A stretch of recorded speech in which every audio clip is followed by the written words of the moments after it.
आप सबको समझौता एक्सप्रेस में खुशामदीद। मैं हूं उर्दू VOA वॉशिंगटन से कौकब फरशोरी और मैं हूं वॉइस ऑफ अमेरिका हिंदी की निहारिका आचार्य। अफगानिस्तान और पाकिस्तान की टीमें वॉशिंगटन में हैं, अमेरिकी पॉलिसी रिव्यू में हिस्सा ले रही हैं। इसी बारे में बातचीत आज के समझौता एक्सप्रेस में। बिल्कुल निहारिका, और इतने हाई लेवल ऑफिशियल्स जब मिलते हैं तो जाहिर है उसकी वजह यह है कि पाकिस्तान और अफगानिस्तान तो उस रीजन के ही मुल्क हैं। अमेरिका के लिए सिक्योरिटी रीजंस की वजह से वो रीजन बहुत ज़्यादा इंपॉर्टेंट है, इसलिए इन टॉक्स की अहमियत भी बहुत ज़्यादा है। और ये बात भी किसी से नहीं छुपी कि बहुत ही मुश्किल काम है। एक तरह से देखें, तीनों देशों की प्रायोरिटीज़ कुछ ना कुछ हद तक अलग हैं, उसको कॉम्प्रहेंसिव एक पॉलिसी में तब्दील करना काफ़ी बड़ी चुनौती है। बिल्कुल निहारिका, एक चीज़ जो इसमें देखने की है वो ये कि इंडिया भी जाहिर है उसी रीजन में एक इम्पॉर्टेंट प्लेयर है। क्या वजह है कि इंडिया इन टॉक्स का हिस्सा नहीं है? देखिए कौकब, रिचर्ड हॉलब्रूक के जॉब डिस्क्रिप्शन में पाकिस्तान और अफगानिस्तान है, वहाँ पर इंडिया शामिल नहीं है। लेकिन हाँ, ये बात सही है कि अफगानिस्तान की स्टेबिलिटी में इंडिया के रोल के बारे में अमेरिका ने भी बात की है, और इसी सिलसिले में बातचीत भी हुई थी रिचर्ड हॉलब्रूक की जब वो रीजन को विजिट कर रहे थे। लेकिन हाँ, कुछ जानकारों का ये भी मानना है कि भारत के इन टॉक्स में शामिल ना होने के पीछे कहीं ना कहीं राजनीति भी जुड़ी हुई है। और इसी सिलसिले में मैंने बात की दक्षिण एशिया जानकार आशीष प्रसन्न से, जो Carnegie Endowment for International Peace के साथ जुड़े हुए हैं। एक तो भारत की इन्वॉल्वमेंट अभी तक अफ़गानिस्तान में सैनिकों के रूप में नहीं है, तो भारत की इन्वॉल्वमेंट रही है विकास के कामों में, और भारत अभी तक इसे बढ़ाना नहीं चाहता है। दूसरी बात है कि पाकिस्तान ने भारत की गतिविधियों को अफ़गानिस्तान में हमेशा थोड़ी शक की निगाह से देखा है, तो पाकिस्तान बिल्कुल नहीं चाहेगा कि भारत इस समीक्षा का हिस्सा अभी बने। हाँ, आशीष प्रसन्न का यह भी कहना था कि जब भारत की टीम, जिसकी उम्मीद है यहाँ वॉशिंगटन में आने की, जब वो यहाँ पर आएगी तो अफगानिस्तान पर बातचीत जरूर होगी।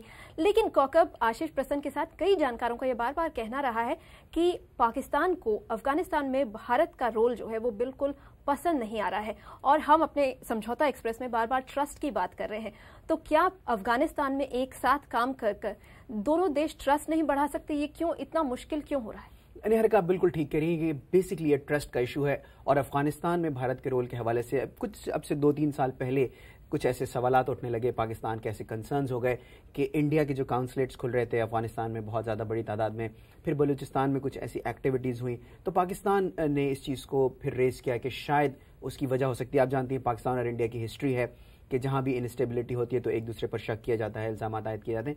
लेकिन ये बात भी दुरुस्त है कि अब उस फेज़ से आगे आना होगा और एक दूसरे पर ट्रस्ट बिल्ड करना होगा, इंडिया को पाकिस्तान पर और पाकिस्तान को इंडिया पर। इसी हवाले से हमने यहाँ वॉशिंगटन में मौजूद मारूफ तज्ज़िया निगार शुजा नवाज से बात की।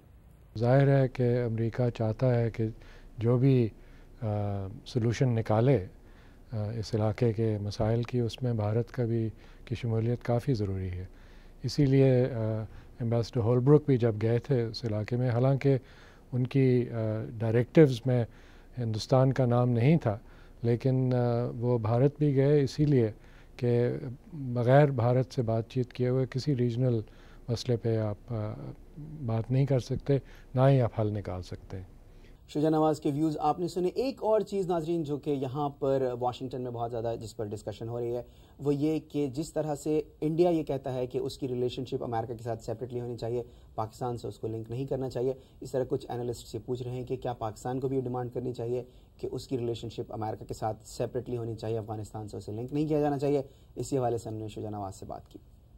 नहीं, अमेरिका और पाकिस्तान के बराह रास्त रिलेशनशिप तो है, लेकिन आप एक इलाकाई मसाइल पे जब गौर करेंगे तो ज़ाहिर है किसी एक मुल्क के साथ अमेरिका नहीं बात करेगा, वो तमाम मुल्कों से बात करेगा। और जहाँ तक कि उनकी कोशिश है, जहाँ तक ख़बरें निकल रही हैं, वो ये भी कोशिश कर रहे हैं कि किसी तरह ईरान को भी इन मसाइल में दाखिल करें। लेकिन कौकब, अगर देखा जाए डीलिंकिंग की बात को अगर एक तरफ रखें, इस बात से कोई इनकार नहीं कर सकता कि रीजन में ट्रस्ट की कमी है। और इसमें अगर आप देखें कि जो पॉलिसी रिव्यू हो रही है उसके जो नतीजे निकलते हैं उसका असर भारत पर भी हो सकता है। और यही कुछ कहा है आशीष प्रसन्न ने, जो Carnegie Endowment for International Peace के साथ दक्षिण एशिया जानकार है। जो अभी समझौते हुए हैं पाकिस्तान में स्वात में, तो वो समझौता जो है उसमें जो ग्रुप्स इन्वॉल्व थे उनका लक्ष्य अभी तक नहीं रहा है भारत पर किसी तरह के हमले करने का। लेकिन लश्कर तौयबा या जैश ए मोहम्मद जैसे जो ग्रुप हैं उनका ये बिल्कुल लक्ष्य रहा है।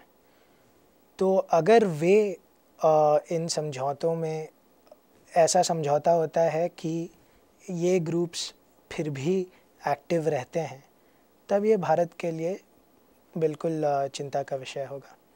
टेररिज्म का थ्रेट वाकई बहुत ही सीरियस है रीजन में, और कौकब एक देश के समझौते दूसरे देश पर कहीं भारी न पड़ जाए। निहारिका, इस चीज़ का एहसास पाकिस्तान को भी है और शाह महमूद कुरैशी जो पाकिस्तान के फॉरेन मिनिस्टर हैं वो ये उन्होंने कहा है कि पाकिस्तान टेररिज्म से लड़ने के लिए कमिटेड है और जाहिर है कोई ऐसी चीज़ नहीं होगी जिससे कि इस कॉज को नुकसान पहुंचे।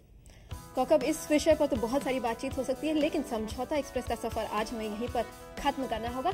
लेकिन अगले हफ्ते किसी और प्लेटफॉर्म पर जाकर जरूर हमारी ये ट्रेन रुकेगी।